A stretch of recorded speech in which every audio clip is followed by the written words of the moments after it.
took a video of this garden, and it's now April the 26th, I think, and the last time was I think March the 30th.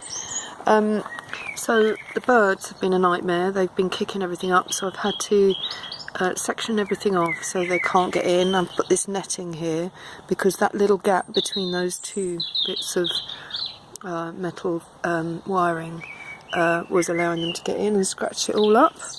So and this is just an example of what they do when you've got your backs turned.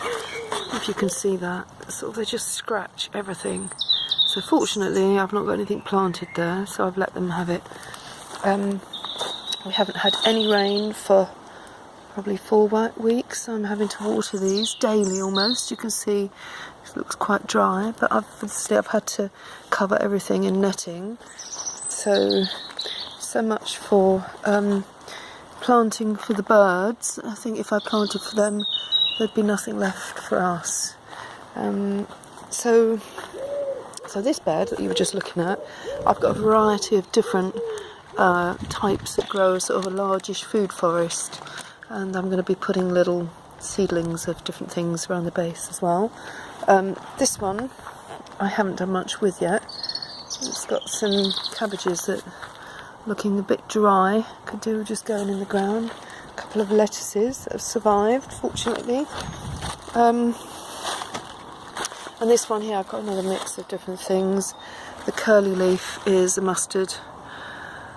The leaf in the middle is turnip, and I've got some onion sets in there somewhere along the back. So, and then I've got my lovely strawberry planter that's going very well with the wood chip in the top. It's keeping all the moisture in, which is great. And here we've got some beans growing, but even under here the slugs have managed to get in. That one's not too bad, but again it's so dry, and it's just April. We've had no rain to speak of for such a long time. Lovely little crops of, oh, there's a very skinny one, of radishes here. I've had a few bigger ones out of here, so I think I probably, what's this one here? No, there's a slightly bigger one. Let's see if I can just pull this one out. No, that's got some roots on it. Look, slightly bigger. I'll leave that there for now. And in the compost, so this has been compost that was made in the autumn, and it's beautiful. It's got all sorts in there, from paper, leaves, horse manure, kitchen scraps, newspaper. It's gone down really well. And this is our new compost heap with a whole bunch of seedlings growing on the top.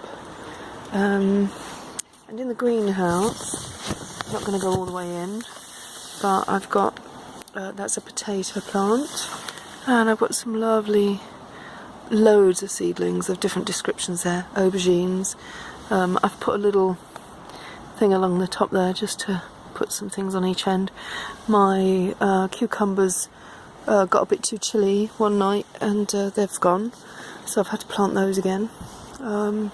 And loads of Gardener's Delight little tomato plants in here. And somewhere I did have a marigold, but I don't know where that's gone now.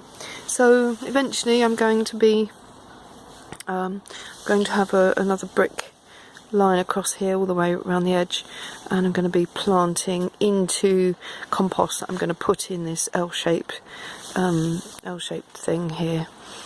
Things like cucumbers, tomatoes, things that need to stay in the warmth, and just cut a slit along the top in that triangle along the top up there, let some air in as well as in the door. So that's it for now. I need some more help, volunteers, and soon, I'd say give it another couple of weeks, maybe 3 weeks, we'll be harvesting something more than just radishes. There's some rocket here. It's not doing much at the moment really, and it all needs water.